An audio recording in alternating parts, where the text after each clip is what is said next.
selamat sore adik-adik, Mas, Mbak, semuanya. Bisa dengar suara saya? Bisa, Mas. Bisa. Oke, jadi ini kita masih menunggu moderator. Mohon maaf atas keterlambatannya, ini sudah 6 menit berlalu. Ya, tanpa mengurangi rasa hormat ke teman-teman semua, mungkin sambil kita menunggu dan nanti akan mulai presentasi, saya berkenalan dulu. Kalau teman-teman tahu, teman-teman dari Teknik Fisika, saya Teknik Fisika Angkatan 2006. Nama saya Gama. Oke, ini sudah ada Mbak Dia. Silakan Mbak Dia. Terima kasih Mas Gama. Mohon maaf sebelumnya saya baru bisa bergabung pada saat ini. Oke, Oke, kita ini langsung mulai aja apa gimana ya Mas? Langsung mulai. Silakan Mbak disebutkan rules-nya seperti apa sesuai petunjuk.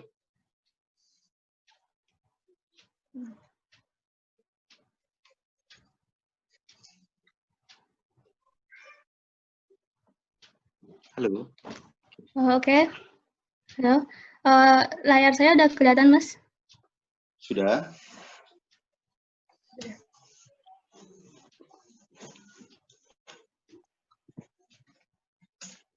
Mohon tunggu sebentar.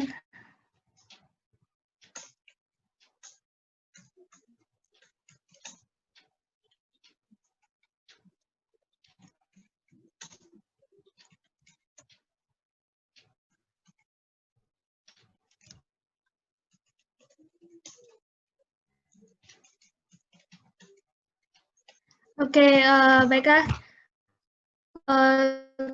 Karena sekarang sudah lewat, kita mulai langsung saja acara kita pada sore hari ini. Mohon maaf atas keterlambatan saya. Selamat sore dan selamat datang teman-teman semua, selamat bergabung, dan alumni-alumni juga, semoga dalam keadaan sehat dan walafiat.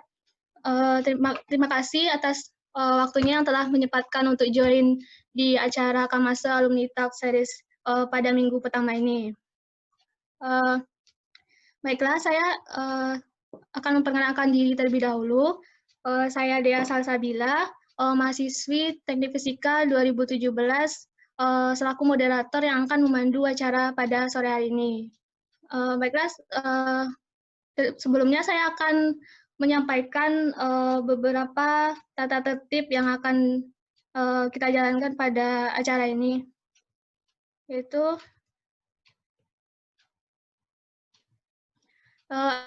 acara ini bersifat diskusi yang terdiri dari sesi pemaparan materi oleh pembicara dan sesi tanya jawab. Teman-teman semua mulai sekarang boleh mengaktifkan mode mute-nya dan teman-teman tidak diperkenankan untuk melakukan mode share screen selama pemaparan materi kecuali diizinkan oleh moderator atau pemateri. Teman-teman juga dapat menyampaikan pertanyaan teman-teman di kolom chat room chat pada Zoom ini, dan juga jika teman-teman ingin menyampaikan pertanyaannya secara langsung, teman-teman juga bisa mengaktifkan mic teman-teman. Dan juga bagi teman-teman yang mengikuti acara ini dari awal hingga akhir, teman-teman berhak mendapatkan sertifikat yang akan dikirim melalui email nantinya setelah mengisi link feedback. Nah, nanti saya akan mengirimkan link feedback pada kolom chat. Nah, nanti teman-teman juga bisa mengisinya setelah sesi ini selesai. Baiklah, saya sedikit menjelaskan acara ini. Pasti kalian tahu, kepo kan acara ini tuh acara apa dan tujuannya untuk apa. Nah, acara Kamase Alumni Talk Series ini merupakan suatu wadah sharing antara kakak alumni dengan mahasiswa dan baik mahasiswa DTNTF maupun mahasiswa di berbagai jurusan lainnya. Kemudian acara ini juga terselenggara dengan adanya kerjasama dengan Energi Bersih Indonesia bersama Kamase, Komunitas Mahasiswa Sentra Energi, dan akan diselenggarakan secara rutin setiap minggu hingga beberapa minggu ke depannya. Dan tentunya dengan narasumber yang merupakan alumni DTNTF dan berbagai bidang dan dari berbagai latar belakang yang berbeda-beda. Oke, mungkin saya akan melanjutkan ke sesi perkenalan tentang narasumber atau pembicara kita pada hari ini. Nah, pada acara Commercial Meetup Series minggu pertama ini, dengan topik Life Cycle of Wells in Oil and Industries, topik ini akan dibawakan oleh alumni kita, Mas Gama Hafiz Aditya. Halo, Mas. Ya, halo, Mas Gama. Mbak. Ya. Mas Gama ini beliau merupakan mahasiswa DTNTF UGM tahun 2006. Beliau juga sudah lama berkarya di bidang oil and gas, sudah 10 tahun di bidang industri oil and gas dengan KPSA EMP ConocoPhillips Indonesia.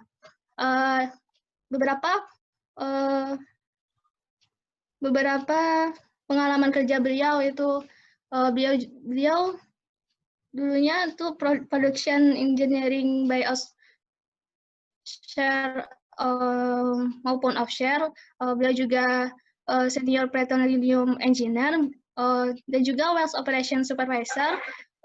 Dan saat ini beliau bertugas sebagai senior well integrity and technical authority. Nah, beliau juga memiliki hobi yaitu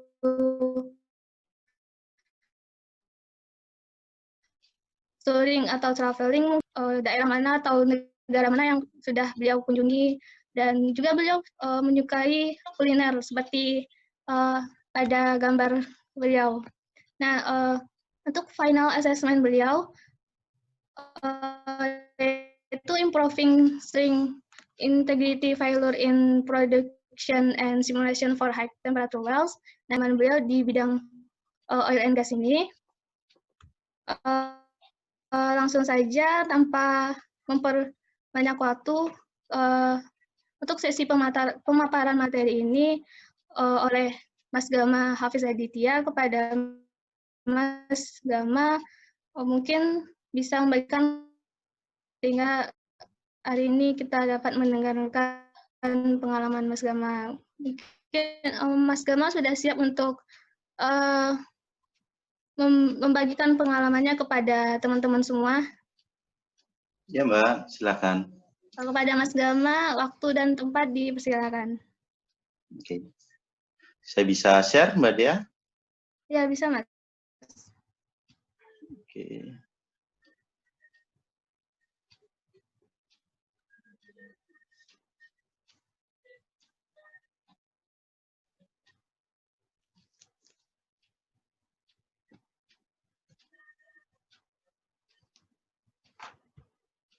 Oke, Assalamualaikum warahmatullahi wabarakatuh. Selamat sore, rekan-rekan semua, adik-adik, Mbak, Kakak, atau para alumni yang sudah jemput, mungkin bergabung di sini. Iya, terima kasih atas waktunya. Sore ini saya lebih ke arah sharing dan diskusi. Jadi nanti kalau adik-adik atau teman-teman yang lain mau tanya langsung, dipersilahkan. Tapi kalaupun malu untuk bertanya, ditulis saja di chat, nanti juga dibacakan oleh Mbak Dea. Nanti kita bisa bahas. Ini tadi sudah dijelaskan Mbak Dea, kebetulan saya bergerak di oil and gas di bagian subsurface. Jadi keempat posisi ini ibaratnya adalah posisi yang sudah malang melintang di bagian subsurface. Ya, mudah-mudahan nanti saya juga bisa menjelaskan lebih enak ke teman-teman semua. Oke, dan saya juga mengasih highlight satu, ini mengenai tugas akhir saya. Kenapa ini menarik? Karena ini adalah tugas akhir saya di UGM, dan sekarang saya berposisi sebagai well integrity dan technical authority yang urusannya mengurusi sumur gitu. Jadi setelah 10 tahun saya bergerak di oil and gas, akhirnya saya kembali lagi ke tugas akhir yang dulu saya kerjakan, kurang lebihnya seperti itu. Oke, mungkin di awalan saya waktu sebelum bergabung di oil and gas, jadi bayangan saya di bumi ini ada minyak, di bawah ada gua, terus kita bisa lubangi, terus kita bisa pompakan seperti itu. Itu bayangan saya di hari pertama saya tugas akhir pun bayangannya seperti itu. Sampai saya ditanya 1 barel berapa, saya pun tidak tahu jumlahnya berapa. Jadi ini memang bukan bayangan yang salah, tapi tidak sepenuhnya benar. Gitu. Karena memang sebenarnya minyak atau gas itu adanya di rongga-rongga. Jadi kalau goa tadi kan terus dia kosong, nggak mungkin dia menahan beban setinggi tanah yang menumpuk di atasnya, pasti dia runtuh. Nah, ternyata dia memang ada di rongga, tapi dia di antara pori-pori batuan. Jadi kalau mau teman-teman lihat di bawah tanah itu, kita bisa lihat di singkapan-singkapan, batuannya juga mirip seperti gambar sebelah kanan. Jadi ada batuan yang memiliki porositas bagus, ada batuan yang kita bilang caprock, sebagai barrier sehingga tidak bisa mengalir ke bagian atas. Menahan posisi minyak tadi. Gitu. Nah, kita memproduksikan oil atau gas itu dari celah-celah batuan tadi. Besarnya grain batuan itu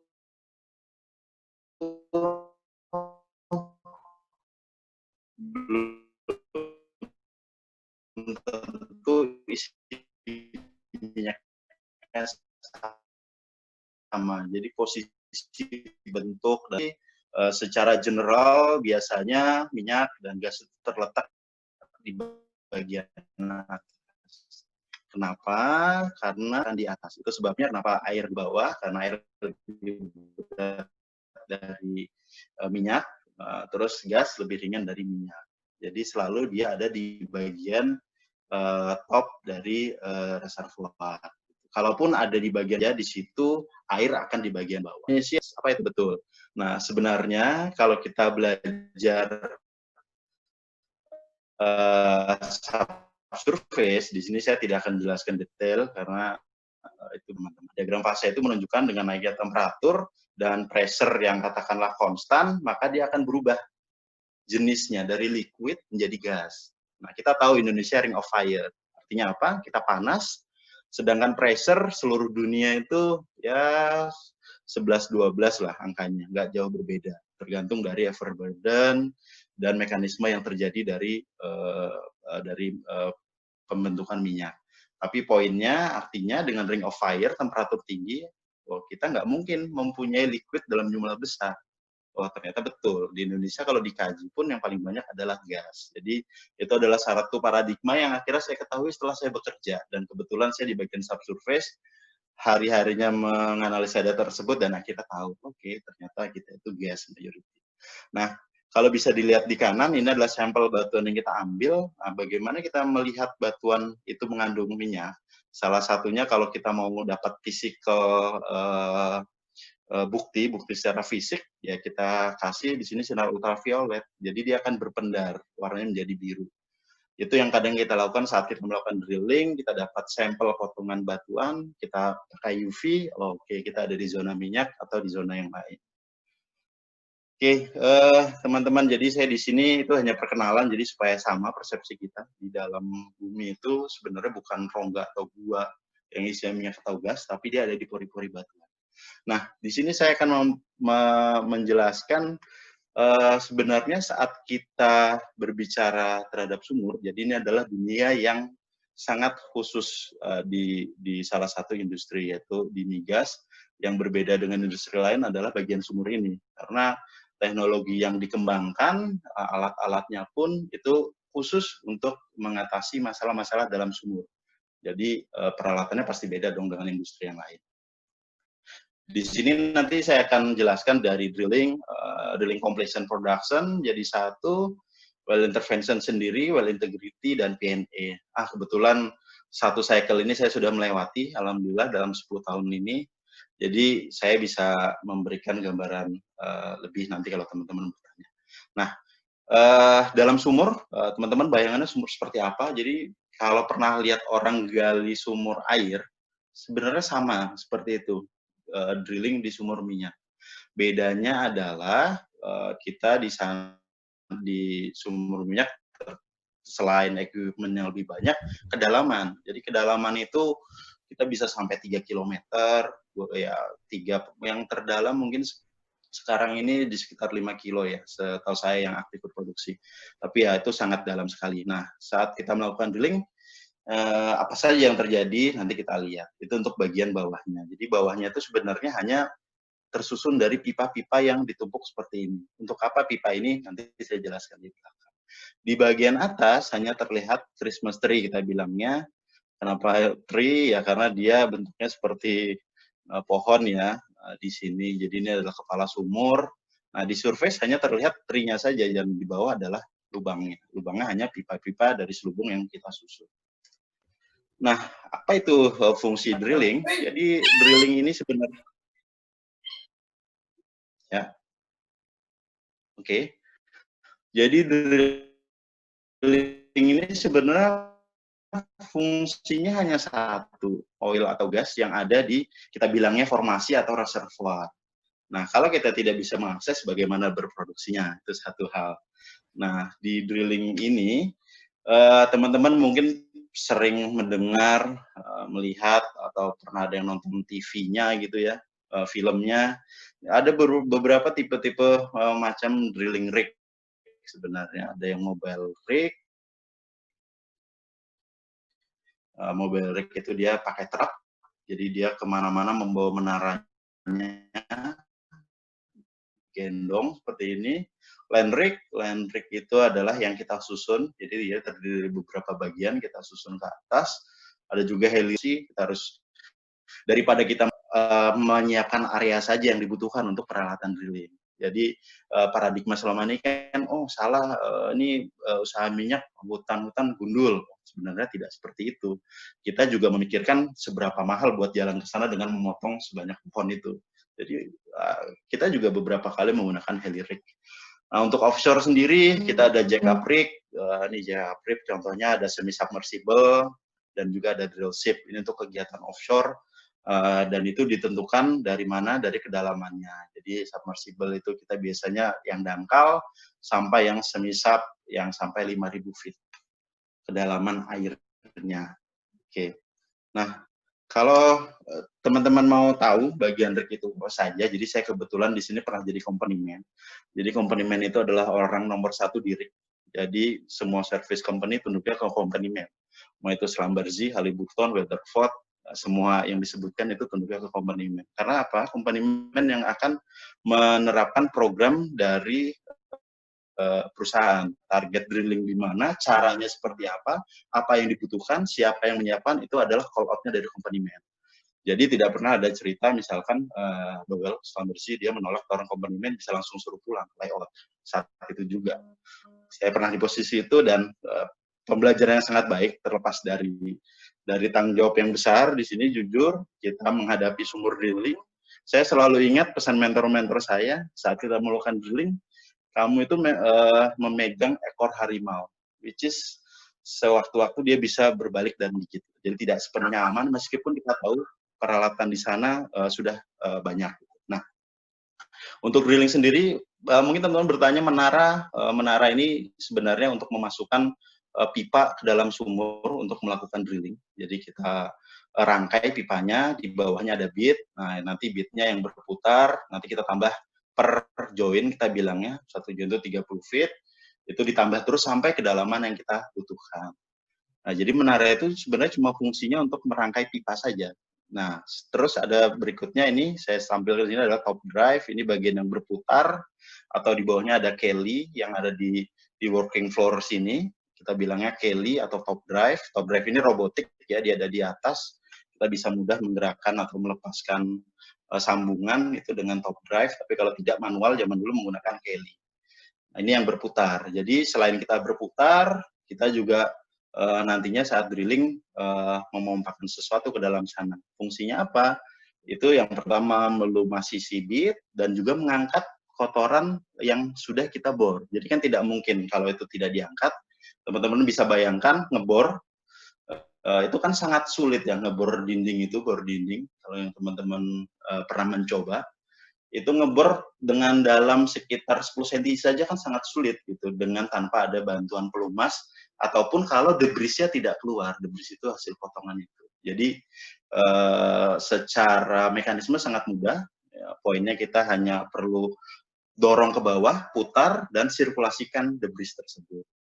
Nah, fungsinya apa yang lain seperti ini? Ada circulation, pompa, jelas tadi untuk memumpakan. Solid control yang tadi kita bilang debris yang tertampung, kita bisa analisa, oke kita di zona mana, kita di batuan apa pengaruhnya batuan, nanti juga ada.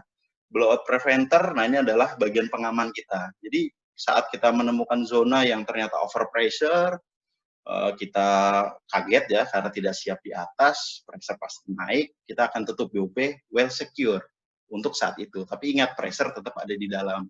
Itu perlunya kita setelahnya melakukan killing atau membunuh sumur kita bilangnya. Ini tadi top drive system atau rotary killing. Simpelnya seperti ini. Saya berusaha menjelaskan karena saya relatednya ke teknik fisika, jadi saya membawanya juga ke ilmu-ilmu di teknik fisika. Tapi jujur, di dunia oil and gas subsurface itu adalah basic engineering sebenarnya. Saat teman-teman menguasai banyak materi yang dulu diajarkan, terutama di teknik fisika yang materi banyak sekali, ternyata di sini sangat berguna gitu. Jadi salah satunya di sini yang paling bermanfaat adalah tentunya mekanika fluida di sini. Mekanika fluida tadi kita bilang sebenarnya mungkin teman-teman bertanya pompa buat apa? Pompa itu kan menaikkan gravitasi ya dari yang rendah ke arah yang tinggi. Nah di sini kita satu level justru ke bawah, tapi kita butuh pompa. Oh ternyata pompa untuk mengatasi friction yang ada, untuk mengangkat dari kotoran gitu. Jadi pompa itu adalah fungsi dari semua friction, dari tubing, bit, anular. Nah, itu berapa pompa yang kita butuhkan. Contohnya seperti itu. Kalau masalah putaran, torsi lebih mudah lagi. Dalam artian kita mendudukkan dengan berat berapa, jenis batuan apa, nanti ketahuan torsinya berapa. Jadi perhitungan-perhitungan itu yang digunakan sebenarnya di drilling. Tapi satu catatannya, perhitungannya harus cepat saat ada masalah. Itu yang berbeda dari yang lain. Jadi kita di dunia drilling harus berpikir cepat dan melakukan aksi juga cepat. Karena saat kita kehilangan golden time, semua bisa terjadi di sana. Kita banyak kru yang bekerja di sana, terjadi blowout dan yang lain. Itu nyawa orang yang ada di sana. Jadi itu yang berbeda dengan yang lain. Karena kita tidak tahu barangnya di bawah apa. Tadi itu kita cuma pegang buntut harimau sebenarnya.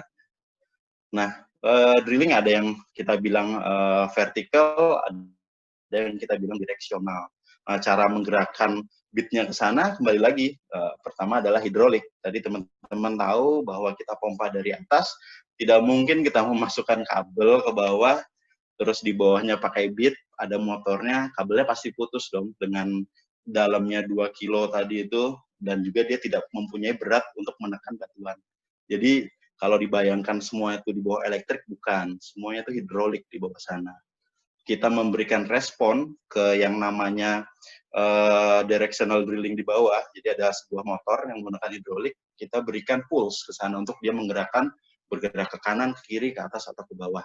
Sampai target yang kita inginkan, misalkan lateral, atau horizontal, atau slightly direksional, seperti itu. Jadi apa di situ? Mekanika fluida paling mantap lah. Kita bisa menghitung banyak hal dari situ. Nah, terus kenapa di sumur itu kita butuh selubung pipa yang banyak gitu? Sebenarnya ini adalah bagian dari safety. Jadi di dalam tanah itu sangat banyak jenis batuan yang mungkin akan bereaksi saat kita buka. Kenapa? Ya karena kan mereka juga tersusun dari komposisi kimia ya. Yang di surface biasanya ini tipikal batuan yang lemah, jadi masih seperti pasir.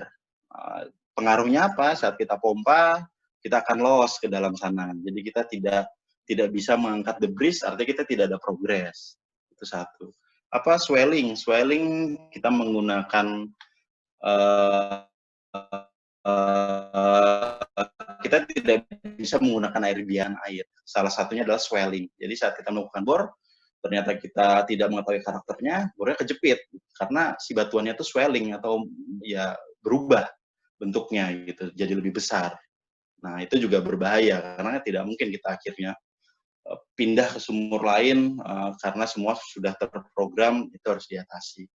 Terus ada juga zona abrasif atau yang tidak stabil, biasanya ini adalah di zona batu bara. Batu bara kalau dia kan sangat keras ya.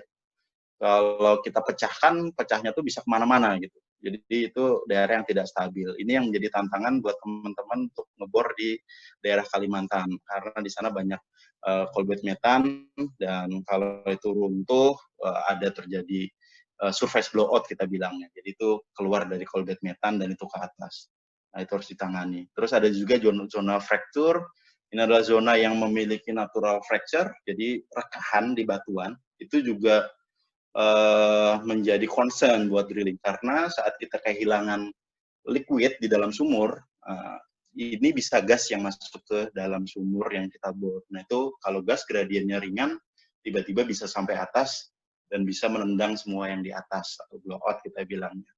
Sama juga dengan fault itu patahan yang aktif gitu ya, atau tidak seal gitu, itu bisa menyebabkan hal tersebut. Atau memang dari awalnya dia sudah over pressure, jadi seperti balon kita tusuk dia memang pressure-nya sangat tinggi, itu bisa juga terjadi. Jadi kita harus aware dengan hal ini. Nah, fungsinya casing tadi, casing yang paling besar, paling awal ini untuk menutup zona unconsolidated. Jadi kita running lalu kita semen. Di sini semen adalah bahan yang kita sisipkan antara casing dengan batuan.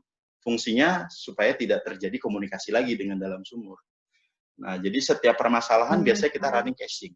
Kita running casing, ada sumur yang swelling, kita lihat kalau masih bisa di-handle dengan merubah mat atau water base mat, atau kalau tidak ya sudah, berarti kita casing seperti itu. Dan juga zona-zona yang lain. Nah, sampai akhirnya biasanya tipikalnya untuk production casing itu 7/95/8, yaitu yang sampai dalam. Oke. Nah, ini yang cementing. Jadi sedikit cerita buat cementing, kebetulan Teknik Fisika 2006 juga ada di cementing di Slamberze, Dowell, dulu namanya Bayu, kebetulan ketua Kamas juga 2006.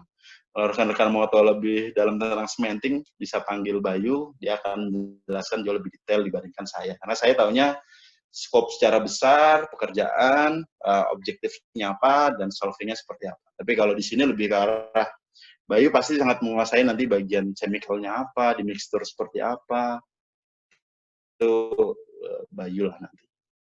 Nah, kalau teman-teman lihat, cementing itu seperti apa, memasukkannya kita juga pakai pompa, kebanyakan pompanya yang portable, pakai truk, nanti kita pompakan ke dalam string atau ke dalam casing, nanti kita displace itu kita bisa pompakan di belakangnya fluida lain ataupun seperti ada plug, jadi semennya nanti akan keluar ke samping bagian casing. Jadi cara menyemennya seperti itu. Pertanyaannya adalah, apakah semen itu bisa keras? Karena di bawah sana kan isinya semua air. Ya. Entah itu fresh water, atau air yang terkonek ke laut, atau air dengan mineral apa, semen apakah bisa keras?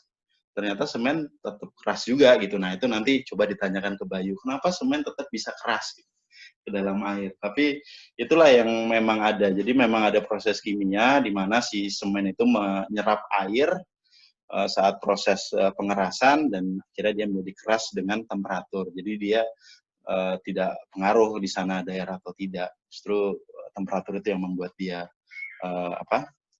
jadi set.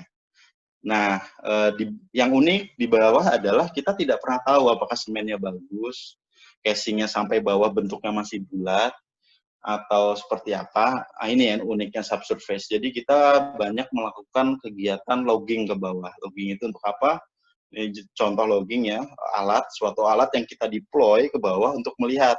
Ini menggunakan akustik, jadi kita menggunakan sonic wave, kita dengarkan. Kalau teman-teman tahu, pernah dengar puisi Tom Kosong Nyaring Bunyinya? Nah, seperti itu. Jadi kalau dia tidak ada semennya dan dia hanya mengenai casing, itu sama seperti tong kosong, amplitudenya besar seperti itu. Jadi hal-hal seperti itulah yang akhirnya dipakai di dunia subsurface untuk menginterpretasi di bawah itu adanya apa. Oke. Nah, setelah kita tadi cementing, kita sudah punya lubang, kita sudah punya casing, kita sudah in place semen. kita pada bagian akhir menyelesaikan sumur, atau kita bilang adalah completion. Nah, completion itu ada beberapa macam, fungsinya apa completion? Ini adalah stage atau step di mana kita akan mulai memproduksikan. Jadi, untuk sumur-sumur yang bisa natural flow, atau dia mengalir karena pressure tadi ke atas, itu dia ada yang open hole saja biasa, jadi dibiarkan mengalir ke atas. Terus ada juga yang case hole, kita kasih casing lagi, lalu kita perforation. Perforation itu melubangi ya, itu dengan eksplosif. Itu juga seru kalau bicara tentang eksplosif, karena eksplosifnya sama dipakai buat bom. Oke, dan terus di sini juga ada multi layer multi-stack frag, yaitu kita rekahkan batuannya dengan sengaja untuk aliran lebih mudah ke dalam. Ini untuk sumur-sumur yang natural flow. Tapi untuk sumur-sumur yang sudah di-plate pressure-nya, jadi pressure-nya sudah tidak mampu lagi ke atas. Itu terjadi di sumur-sumur tua. Nah, kita biasanya memberikan pompa di dalam sumur. Ada yang menggunakan centrifugal, ada yang paling terkenal ini ya, beam pump. Dunia minyak terkenalnya penggunaan beam pump, pompa angguk. Padahal ini sudah out of date, sudah sangat jarang digunakan, dan dimensinya juga besar.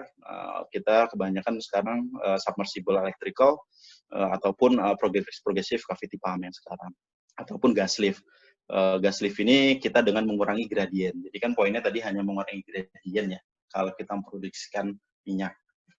Ada juga ini teknik yang kita ada multilateral, dan juga ada yang ini advance, kita bisa open off zona dari surface hidrolik. Sedikit tentang production. Maaf, Mas Gama. Ya. Halo, mohon maaf ya. Mas Gama, waktu untuk topik pertama tinggal 3 menit lagi. Oke. Untuk mengingatkan dan untuk izin memberi informasi. Ya, terima kasih Mbak Din. Oke, jadi kalau bisa secara garis besar seperti ini bentuknya, kalau kita produksi minyak dan gas, di bawah ada reservoir, dari drilling sudah membuat sumur, dan ada pompanya, kita bilang tadi artificial lift dari completion, dan di belakang adalah bagian surface facility yang kemarin sudah dijelaskan oleh Mas Anto. Di sana adalah teknik fisika yang lain sebagai instrumen, tapi yang di sini sebagai basic engineer sebenarnya. Jadi knowledge-nya ditempa berdasarkan waktu kalau yang di sini. Nah, posisinya apa saja bisa dilihat. Ini sedikit sebayangan lagi-lagi, sekarang kita berbicara pressure. Ini pekerjaan production engineer, ini adalah pekerjaan pertama saya dulu, sewaktu saya gabung di oil and gas. Jadi bagaimana caranya kita mengangkat minyak di bawah sampai atas. Jadi kita hitung pressure di bawah, kita mendapat input dari teman-teman surface, punya setting separator berapa, kita hitung. Dengan friksi yang ada masih bisa tidak dia feeding ke separator. Poinnya cuma itu.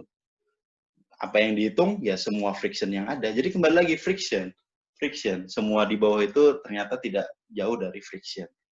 Jadi teman-teman sangat baik lah kalau mekanika fluidanya dapat A, ya B+ lah. Ini pasti sangat cepat sekali belajar subsurface, saya yakin. Ya, saya yakin lah itu. Oke, mungkin ada pertanyaan untuk sesi 1, Mbak Dea, sebelum saya lanjut. Oke Mas, ada yang bertanya melalui kolom chat nih. Dari Mas Dwiki Agung. Oke, selamat sore, perkenalkan nama saya Dwiki Agung. Izin bertanya, apakah seorang drilling engineer harus dari background petroleum engineering atau basic engineering? Terima kasih. Begitu Mas. Mungkin Mas Gama bisa langsung menjawabnya. Saya jawab dengan cepat. Gini, saya dari teknik fisika, saya juga di bagian drilling, terutama di bagian lapangan sebagai company man. Di bagian lapangan juga ada beberapa teman dari teknik mesin. Kebanyakan sih mesin ya yang bekerja di situ, karena mereka sangat concern terhadap mekanika fluida ataupun mekanik mesin yang lain gitu.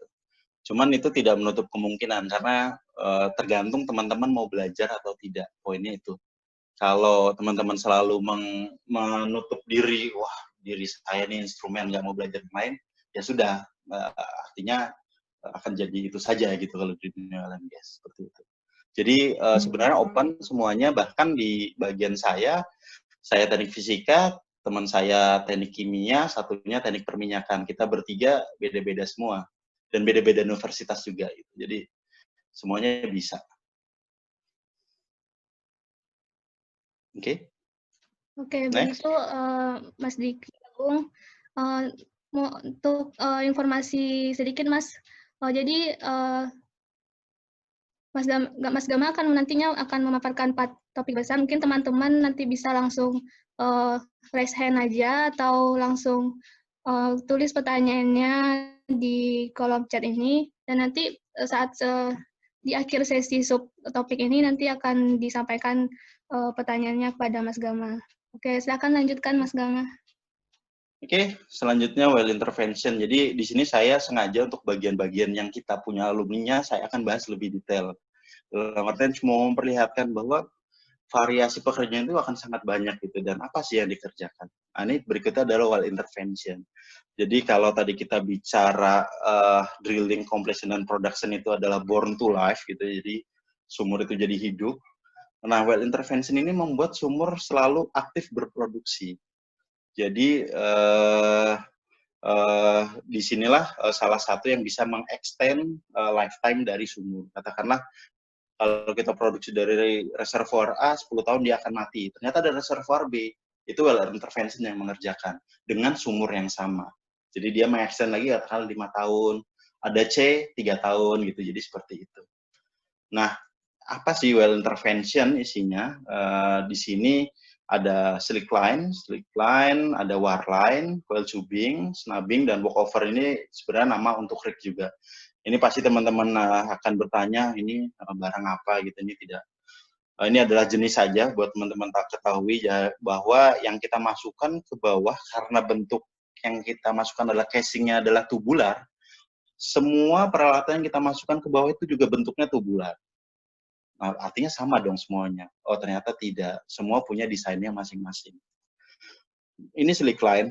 Slick line kebetulan tidak ada alumni yang ada di sini. Ini adalah package paling sederhana di well completion. Jadi hanya terdiri oleh kabel stainless atau carbon steel yang kita running atau kita masukkan ke dalam sumur dengan berbagai macam peralatan. Yang fungsinya ya tadi ada yang kita hanya mencoba apakah ada kerusakan di tubing atau casing, atau kita ambil data pressure, temperatur. Kembali, pressure dan temperatur adalah data yang akan sering saya ulang-ulang. Jadi teman-teman kalau menguasai analisa pressure dan temperatur, itu udah dijavu untuk dunia subsurface. MPLD juga pressure dan temperatur, kaliper hanya mengecek sekali lagi bagian dinding. E-line, E-line paling banyak teknik fisika bekerja di sini. E-line ini yang paling terkenal Schlumberger, the wireline Schlumberger. Ini teman-teman dari ITS, ITB, teknik fisika banyak sekali di E-line. Mau itu open hole atau itu cast hole. Jadi poinnya tadi kita melakukan evaluasi semen, CBL, yang tadi Sonic. Kita juga ada pressure temperatur, PLT, logging ini pressure production logging tool, ada pressure temperatur dan spinner, aliran. Jadi analisa aliran. Jadi semua data itu adalah raw, butuh dianalisa. Jadi ada juga perforasi, ini hanya membuka ke bawah menggunakan eksplosif. Ada juga kita logging ke bawah untuk mengambil data. Jadi kita punya mata, zona minyak mana, zona air mana, selain dari contoh batuan, kita juga bisa dari logging. Nah, itu ada sesi sendiri, saya nggak bakal bahas. Ini coil tubing 2006 ada juga di sini, dulu ketua angkatan 2006, kalau nggak salah. Ingat. Oke, coil tubing ini adalah tubing yang kecil dan bisa digulung ke dalam. Fungsinya sama, jadi kita di sana bisa membersihkan. Ya, kita tahu produksi gigi teman-teman banyak yang scaling kan, itu pasti karena basah gitu ibaratnya. Atau bolong-bolong itu karena asam. Sama juga di dalam sumur. Sumur produksi fluida yang kadang dari reservoir tertentu pH-nya di bawah 7 atau pH di atas 7, dua-duanya memberikan masalah. Nah, itulah fungsinya intervention, salah satunya di sini coil tubing. Kalau kita masukkan chemical ke sana yang bersifat asam, berarti kita membersihkan karang-karang atau basah yang ada. Atau juga di bawah tertumpuk pasir yang unconsolidate, kita bisa keluarkan dari bawah. Atau juga milling kecil, kita pernah coba short drilling menggunakan coil tubing. Oke. Nah, ini kegiatan dengan rig, tapi ini snubbing. Ini bedanya adalah ini tubing yang lebih besar. Jadi kalau tadi coil tubing itu cuma 1,5 inch, yang ini bisa 3,5, 4,5 inch. Kita running ke bawah, fungsinya sama. Kalau bisa dilihat jetting, sandwich, dan milling, jadi tergantung kebutuhannya saja. Kembali ke perhitungan friction. Sekarang dengan coil tubingnya 1 inch bisa tidak kita pompa sekian rate-nya sehingga mendapatkan bersih di dalam dan return di surface. Kalau tidak bisa berarti harus yang lebih besar. Jadi kembali semua ke analisis awal apa yang mau kita gunakan. Lalu ini ada walkover rig sama dengan rig yang tadi. Ini hanya perubahan saja dari yang tadinya kecil ini yang lebih besar lagi dari kemampuannya. Di sini yang berbeda kalau dalam walkover rig ini kondisinya kita harus membunuh sumur. Jadi kalau tadi coil tubing, slickline, wireline, sumur dalam keadaan hidup tidak apa-apa, jadi kita bekerja dalam pressure. Pressure itu ada di dalam sumur, dan kita bekerja dengan itu. Tapi kalau yang walkover, ini kegiatannya kompleks, kita harus matikan sumur. Oke, jadi kalau bisa dilihat, pertama sekali kita slickline, E-line, coil tubing, snubbing, dan walkover. Jadi semakin kompleks yang dikerjakan, risikonya semakin besar, kita ke bagian walkover. Oke, ada pertanyaan lagi? Tidak? Nanti saja di bawah ya, karena waktu juga singkat. Oke, selanjutnya ini adalah well integrity. Ini posisi saya sekarang sebagai well integrity dan senior technical authority. Di sini lebih sebagai dokter sebenarnya. Jadi dia sudah hidup, dia sudah aktif berproduksi, tapi siapa yang memberikan limit? Siapa yang mengatakan kamu sakit flu, kamu harus minum obat? Nah, di sini adalah pekerjaan dari well integrity. Jadi di well integrity sendiri itu tidak hanya memberikan advice kepada teman-teman operasi, baik drilling, walkover, slickline, E-line, semuanya, operation, production juga, tapi juga membuat guideline yang harus bisa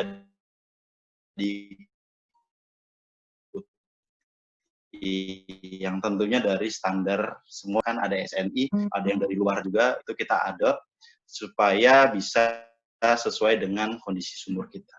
Fungsinya apa? Sekali lagi, kita adalah menjaga pressure atau hidrokarbon selalu di dalam sumur dan reservoir.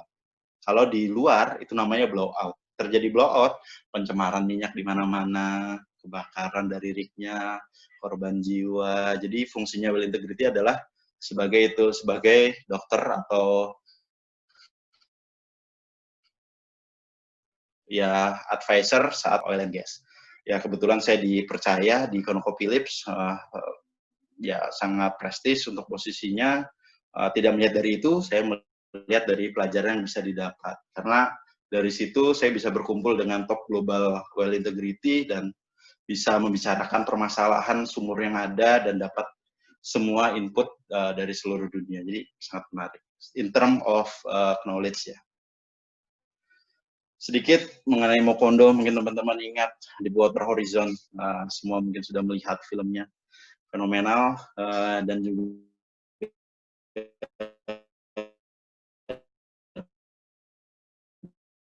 The West Atlas dari Montana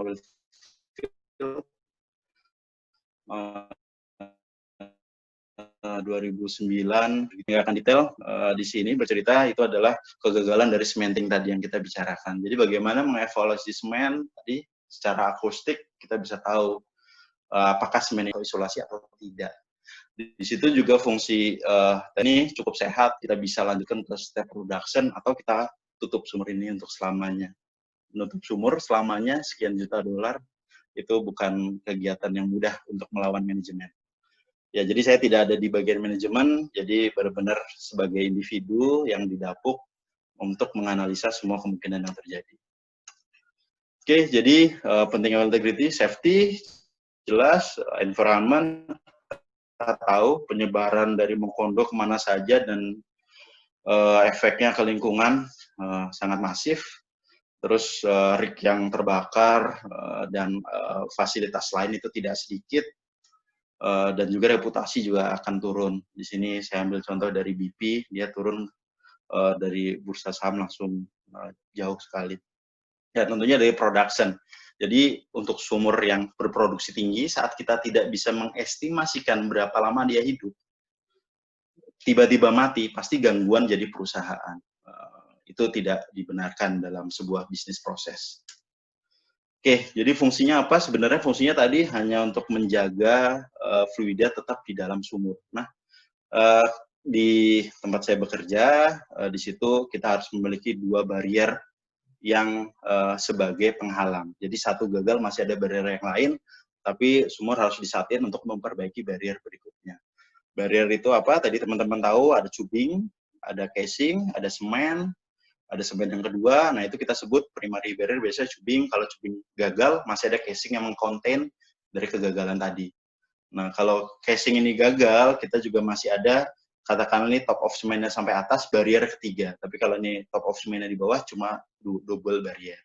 Jadi fungsinya hanya sebagai penghalang supaya hidrokarbon tidak rilis, sehingga menyebabkan kerugian-kerugian yang ada tadi. Itu semua bisa terjadi dari tahap awal, drilling, sampai ke tahap production yang ada. Oke, jadi nah, saya mau bercerita karena waktu singkat, ini adalah tugas akhir saya. Saya tadi berkata-kata di awal, pertama saya tugas akhir, saya tidak tahu satu barel berapa liter.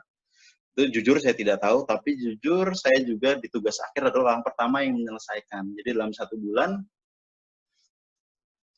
saya bisa selesai dari mengetahui apa itu permasalahan. Analisa ini juga sebenarnya bisa dilakukan oleh software. Cuman saya tidak tahu orang-orang masih amazed terhadap ini gitu. Dan ini juga sempat saya presentasikan di SPI. SPI ini adalah perkumpulan petroleum engineer itu di Adelaide di Australia. Pendekatan apa yang saya lakukan? Sebenarnya simpel kalau teman-teman lihat. Ini hanya model thermal biasa. Kita tahu ada konduksi, konveksi. Kita menggunakan matematika modeling, finite, dan selesai. Dan itu saya buat, ternyata memberi impact penghematan di sebuah project itu sekitar 3 miliar. Angka yang kecil buat oil and gas, satu sumur 3 miliar. Tapi terlepas dari itu mereka amazed, dan karena ini juga saya direkrut. Pentingnya apa? Di sini saya mau menekankan satu. Di sini saya masuk, saya tidak tahu apa-apa. Tapi bagaimana dalam 1 bulan saya bisa mengetahui banyak hal. Ini adalah pentingnya mentor. Mentor saya di sini ada Mas Anto, jadi ya, terlepas dari semuanya, beliau sangat banyak jasanya kepada saya. Saya dikasih bukunya, saya masih ingat pertama kali saya datang ke rumah Mas Anto, ini buku Well Compression. Saya baca dan itu sangat sangat relevan dengan pekerjaan saya atau tugas akhir saya saat itu. Jadi mentor sangat penting. Mentor bisa didapat di mana saja. Teman-teman punya alumni bisa tanya. Itu sebuah resource yang besar bagi saya. Nggak tahu kalau teman-teman sekarang. Bagi saya itu resource yang besar. Even sampai sekarang saya senang bertanya kepada expert-expert, terutama di dunia migas ya, apalagi di ConocoPhillips, kita worldwide, itu banyak fellow-nya, engineering fellow.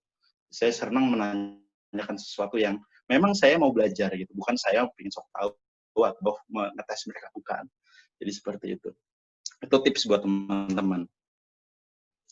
Oke, berikutnya adalah plug and abandonment. Jadi plug and abandonment ini adalah ibaratnya end of life atau kita mengubur. Ini benar-benar secara arti fisikal kita benar-benar mengubur sumurnya. Jadi sebagaimana mungkin kita melakukan membuka di awal waktu kita drilling area, saat kita tinggal area tersebut harus bisa ditumbuhi oleh pohon. Nah, ini kita bilang sebagai plug and abandonment. Nah, jadi apa tadi objektifnya? Kita mengamankan zona di bawah, ini zona yang tadi kita perform. Kita biasanya menggunakan mechanical barrier yang tidak berubah terhadap waktu, yaitu di sini semen. Semennya beda ya sama semen rumah kita. Tapi secara garis besar dia semen, aditifnya juga ada. Terus kita mengisolasi dan berfungsi si semen ini sebagai cap rock lagi. Harapannya seperti itu. Di SNI ada tahun 2002, ini juga salah satu yang kita pakai untuk di perusahaan tempat saya bekerja.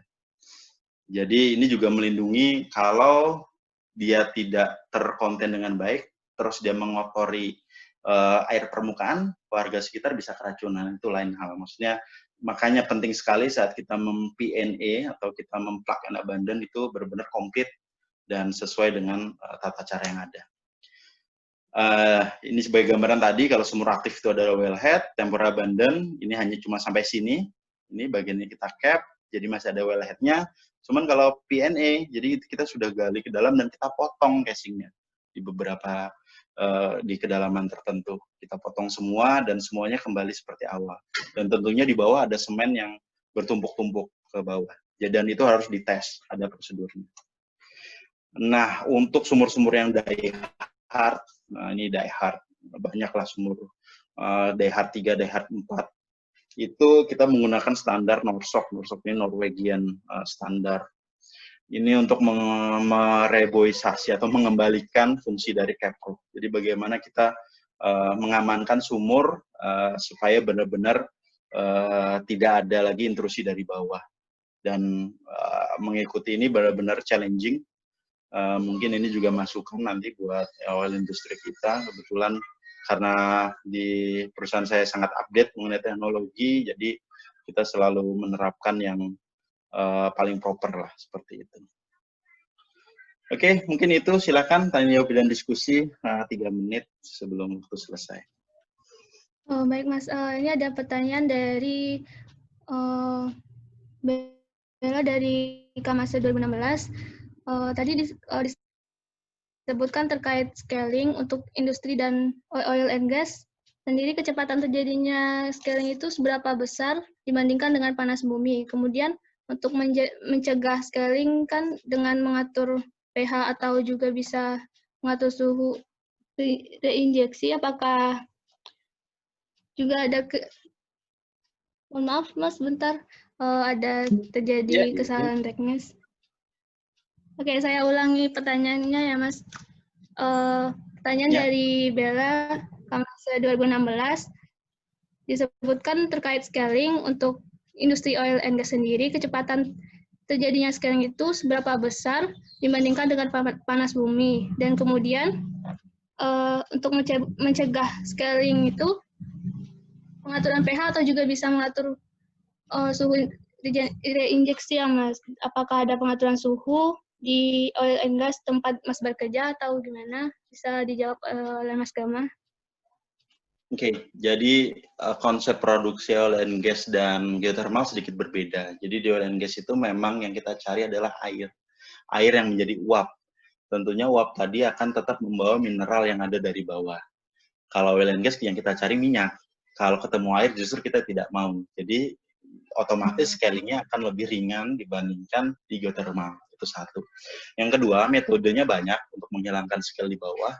Ada bisa kita running tubing yang lebih kecil untuk memodifikasi aliran ke atas. Jadi dia akan mengeluarkan seperti chemical asam yang nanti terdilut, karena kebanyakan turbulent flow kan ya kalau production.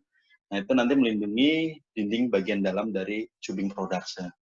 Atau ada lagi satu lagi yang bisa kita drop. Jadi kalau chemical yang tadi kita injeksi menggunakan control line atau tubing kecil ke bawah itu cair, ini bentuknya padat, kita drop ke bawah, nanti dia akan bereaksi di bawah sana.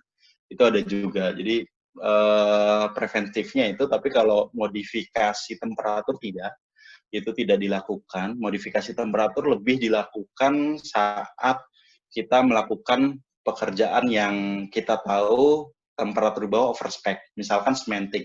Spek semen kita 250 degree Fahrenheit, tapi temperatur 300 degree Fahrenheit. Nah, itu kita bisa dinginkan gitu dengan menggunakan sirkulasi injection water. Nah, di situ juga analisa thermal tuh yang bergerak. Tadi seperti model yang saya kasih di depan. Jadi bisa dibuat seperti itu. Jadi teman-teman banyak lah di situ bisa berkontribusi sebenarnya. Oke, next.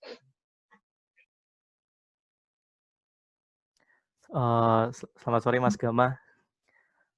Sore. Oke, ini aku Ali Mas, ingin tanya juga Mas.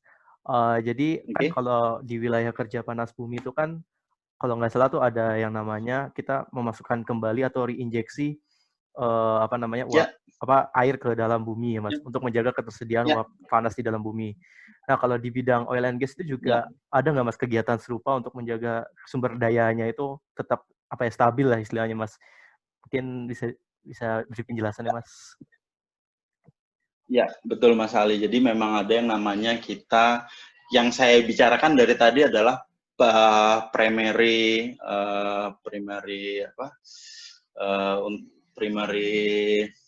exploitation lah. Jadi secondary-nya adalah biasanya kita IOR. IOR itu kita injeksi air betul untuk menjaga tekanan pressure di bawah supaya tidak cepat deplete. Atau yang lebih maju lagi adalah enhanced oil recovery. Jadi kita injeksi chemical atau gas ke dalam tanah, CO2 atau yang lain. Itu juga fungsinya sama sebenarnya. Poinnya hanya ada dua di subsurface itu, pressure dan temperatur. Jadi bagaimanapun cara yang akan dilakukan, paling penting adalah analisa pressure dan temperatur. Dua itu yang dipegang. Itu semua itu hanya cara, injection, dan lain-lain. Bahkan saya pernah coba EOR saat saya masih jadi petroleum engineer ya, dan production. Mikroba saya injeksikan ke dalam sumur. Itu sempat juga melanglang buana lah di Indonesia. Ada alumni juga yang pernah saya ikutan juga di project itu. Ya, cukup menarik sih. Saya dapat ide dari mana? Dari biogas sebenarnya. Ya, itu salah satu mainan lah zaman dulu. Oke.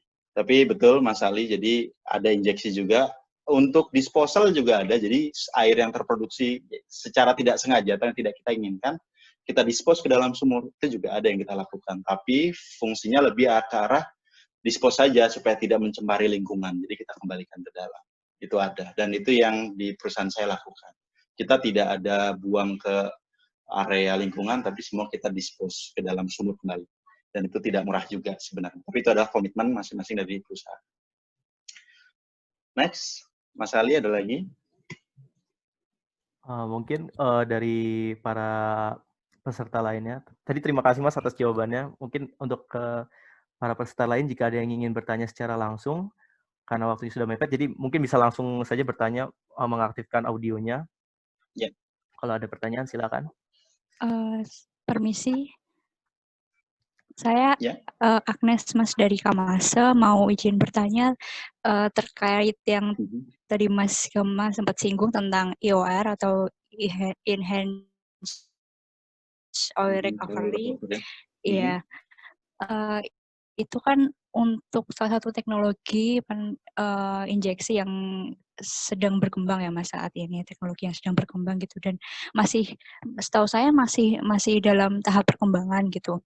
Dan saya mau bertanya terkait tentang, saya cuma ini sih Mas, sempat dengar sedikit gitu tentang EOR ini. Ini kan nantinya dapat ini ya Mas, dapat mengambil ibaratnya kayak sisa-sisa minyak yang tidak terambil dengan cara biasa gitu kan. Jadi bisa lebih efisien gitu ya untuk mengambil minyaknya gitu dengan hasil yang lebih banyak. Nah, terkait tentang perkembangan teknologinya, setahu saya ini masih dalam tahap perkembangan, dan untuk dari sisi ekonominya sendiri ini juga masih cukup bisa dibilang belum masuk dalam tataran ekonomis begitu Mas. Nah, kira-kira untuk perkembangan EOR sendiri dalam dunia oil and gas ini menurut Mas Gema kira-kira seperti apa? Apakah akan sangat mudah diterapkan di Indonesia gitu, mengingat juga bahwa kalau dari sisi ekonominya kan juga harus bersaing juga sama mungkin energi terbarukan yang makin murah juga gitu, atau seperti apa gitu menurut Mas Gema kira-kira tentang teknologi EOR ini. Terima kasih Mas. Ya betul Mbak Agnes, semua kembali ke keekonomian. Jadi semua proyek, apapun proyeknya saya yakin di oil and gas juga kita selalu mengedepankan keekonomian. Banyak EOR yang sudah bisa berhasil, tapi secara keekonomian tidak bisa. Ini terlepas kembali lagi harga minyak. Kita di sini mungkin sudah secondary recovery atau enhanced oil recovery, tapi di Timur Tengah sana tinggal buka keran saja minyaknya mengalir deras gitu dan bisa memenuhi kebutuhan seluruh dunia gitu. Jadi selama kita didrive oleh keekonomian, saya rasa dan masih oversupply, itu berkembangnya akan ada banyak penelitian, tapi untuk skala besarnya hanya yang benar-benar ekonomis. Contohnya siapa? Duristim, Chevron, itu sudah berkembang dari tahun 80-an, terus chemical injection, itu di Chevron juga, lapangan yang lain, Minas, itu juga sudah dari tahun 80-90-an, which is itu sudah 30 tahun yang lalu teknologi itu ada, tapi kenapa tidak bisa diterapkan ke semuanya? Karena itu tadi, salah satunya keekonomian. Kita membutuhkan ladang minyak yang besar, sehingga sisa minyaknya juga besar. Kalau ladang minyak kita kecil, sisa minyaknya juga kecil. Nah, kembali di Indonesia, bukannya saya skeptis atau apa, karena saya juga pernah menganalisa data subsurface, dan ya sedikit banyak tahulah kondisi cadangan di Indonesia. Giant field minyak ya cuma di Minas Duri saja, sisanya bisa dibilang kalau dibandingkan di sebaran dunia ya kecil-kecil lah seperti itu. Ya, justru kita kuatnya adalah di gas. Karena tadi kenapa diagram fase, kembali lagi, kita ring of fire, temperatur tinggi, itu akan merubah semua fase kebanyakan menjadi gas. Secara masak minyaknya loh ya. Jadi minyaknya itu dimasak di bawah bumi.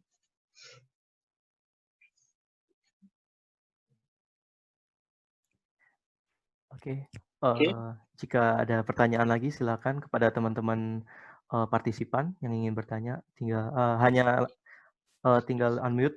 Nanti silakan untuk menyampaikan pertanyaannya kepada pembicara Mas Gama. Apakah? Atau mau lihat tugas akhir saya lagi? Wah, ya. Boleh Mas. Menarik ya. Saya mau cerita sedikit tugas akhir ini buat Mas Ali juga. Jujur Mas Ali, tugas akhir ini saya kerjakan Februari, Maret sudah selesai Mas. Mei saya wisuda loh Mas Ali. Bisa ya Mas ya? Dan pembimbingnya saat itu Pak Putut. Saya bimbingan cuma 1 kali, Pak. Saya datang dari Jakarta udah jadi semua. Ini tugas akhir saya bedah sama beliau, oke setuju sidang kapan minggu depan. Jadi poinnya gini maksud saya ke teman-teman. Yang paling teman-teman harus ketahui adalah fenomena yang ada gitu. Jadi kembali lagi yang saya ingat dari dunia teknik fisika, kita harus mengolah fenomena yang terjadi, kita analisa dan kita berikan solusi. Poinnya cuma itu sebenarnya. Saya teman-teman dihadapin masalah, mengerti fenomenanya, bisa menganalisa, itu pasti banyak sekali apresiasinya lah dari semua orang. Tugas akhir ini pula yang akhirnya setelah 10 tahun menjadikan saya di posisi sekarang gitu. Tapi dengan tambahan pengalaman yang lain. Tapi salah satu dalam interview ini keluar lagi. Bagaimana konsep saya memahami sumur. Dan itu tidak terbatas dengan software. Dalam artian kita harus mengerti fenomena yang terjadi. Tidak yang penting ada softwarenya, ini dimasukkan loh, hasilnya kok jauh, ternyata inputnya salah gitu. Karena nggak ngerti fenomenanya apa gitu. Seperti itu. Mas, kalau boleh tahu kenapa memilih tema tugas akhir itu Mas? Apakah dari pengalaman mata kuliah atau memang senang aja dunia oil and gas Mas? Kalau boleh tahu. Ada ceritanya Mas Ali. Jadi saya sudah menyelesaikan satu skripsi di Januari. Saya hampir jadi lulusan pertama di JTF 2006. Tapi karena ada bukaan tugas akhir di perusahaan, saya belum pernah magang atau tugas akhir di perusahaan. Saya ingin tahu di sana seperti apa. Jadi poinnya di situ penting buat teman-teman juga, entah itu tugas akhir, entah itu KP, saya rasa tugas akhir lebih bermanfaat sih. Karena itu hidup dan mati kelulusan ya, jadi lebih effortnya lebih panjang lah. Saya hanya nyoba, kalau saya diterima di tugas akhir itu, saya akan lepas skripsi saya yang ini dan saya akan pergi ke Jakarta. Sesimpel itu, Mas. Jadi, saya ditelepon untuk interview, saya ditanya konsep efek thermal, saya jelaskan, langsung diterima sebagai mahasiswa TA. Saat itu ada 30 mahasiswa ya, ITB, ITS, ya, teman-temannya lah. Karena salah satu seleksi di perusahaan, salah satu dari TA juga sebenarnya. Ya, saya nggak ngerti 1 barel berapa, jujur di interview pun saya nggak tahu 1 barel berapa. Mana pernah saya tahu, saya bilang saya satuan internasional. Kasarannya seperti itu.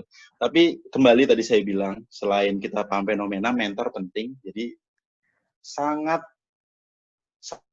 saya anjurkan diskusi terhadap para alumni apapun bidangnya. Mau itu instrumen, mau itu energi terbarukan, mau apapun, karena apapun yang kita pelajari di kuliah itu masih basic engineering, dan implementasinya justru di dunia kerja. Bahkan kalau boleh cerita, saya punya beberapa teman di luaran, ya mereka justru kadang di S1-nya pun mereka ada kerja magang dulu, setahun, 2 tahun di perusahaan, baru bisa lulus dan lain-lainnya seperti itu. Tapi itu memang bermanfaat misalnya. Jadi itu kecelakaan yang manis lah sebenarnya. Oke, terima kasih banyak Mas Gama. Jadi teman-teman, kalau bisa kita simpulkan, memang apa yang kita pelajari dari dunia perkuliahan ini masih sangat basic, dan apa yang terjadi benar-benar real adalah di dunia kerja, dan kerjakan semuanya, tahu secara konsepnya untuk mengerjakan apa yang menjadi tugas kalian.